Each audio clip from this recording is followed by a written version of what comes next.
America रूस तनाव के बीच भारत की ऊर्जा नीति पर वैश्विक ध्यान। मोदी सरकार ने कहा, तेल खरीद हमारी शर्तों पर ही। अमेरिका और रूस के बीच बढ़ते भू राजनीतिक तनाव ने भारत की ऊर्जा नीति को एक बार फिर अंतर्राष्ट्रीय सुर्खियों में ला दिया है। पूर्व अमेरिकी राष्ट्रपति डोनाल्ड ट्रंप ने हालिया बयान के बाद प्रधानमंत्री मोदी ने रूस के कच्चे तेल की खरीद बंद करने का वादा किया है। भारत सरकार ने इसे भ्रामक और अधूरा बताया। विदेश मंत्रालय ने स्पष्ट किया कि भारत अपनी ऊर्जा नीति को राष्ट्रीय हितों, बाजार की स्थिरता और ऊर्जा सुरक्षा के आधार पर तय कर देगा। ट्रंप का यह बयान अमेरिका में चल रहे चुनावी अभियान के दौरान आया। उन्होंने कहा कि उन्होंने भारत से रूस के साथ तेल व्यापार बंद करने का आश्वासन प्राप्त किया है। इस पर भारत सरकार ने तुरंत प्रतिक्रिया देते हुए कहा कि देश एक स्वतंत्र और संप्रभु राष्ट्र है। विदेश मंत्रालय के प्रवक्ता ने जोर देकर कहा, भारत ऊर्जा स्रोतों का चयन अपने आर्थिक और सामरिक हितों के अनुसार करता है। हमारी प्राथमिकता स्थिरता, वहनीयता और आपूर्ति की निरंतरता है। किसी भी बाहरी दबाव में आकर हम निर्णय नहीं लेंगे।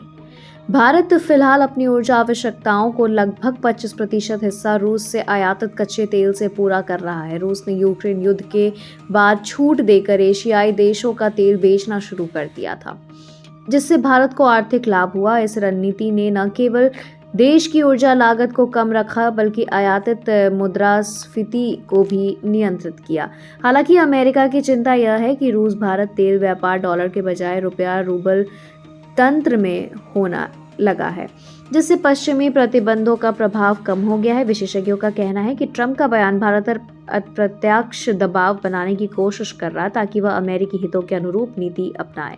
दिल्ली स्थित अंतर्राष्ट्रीय मामलों के विशेषज्ञ डॉक्टर अरविंद नारायणन ने कहा कि भारत आज दो बड़े खेमों के बीच संतुलित राजनीति कर रहा है।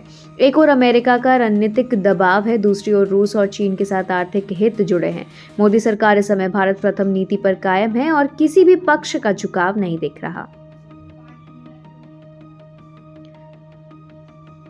इस विवाद के बीच भारतीय रुपये ने भी मजबूती दिखाई। विदेशी निवेशकों ने इसे राजनयिक स्थिरता का संकेत बताया।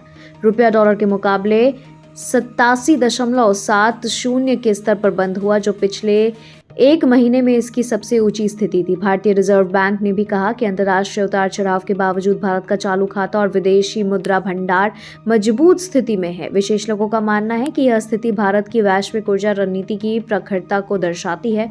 भारत ने स्पष्ट कर दिया है कि वह अपनी ऊर्जा आवश्यकताओं को आर्थिक हितों को किसी भी बाहरी दबाव के अधीन नहीं होने देगा। यह न केवल ऊर्जा सुरक्षा बल्कि राष्ट्रीय संप्रभुता की दिशा में भी एक मजबूत संकेत है।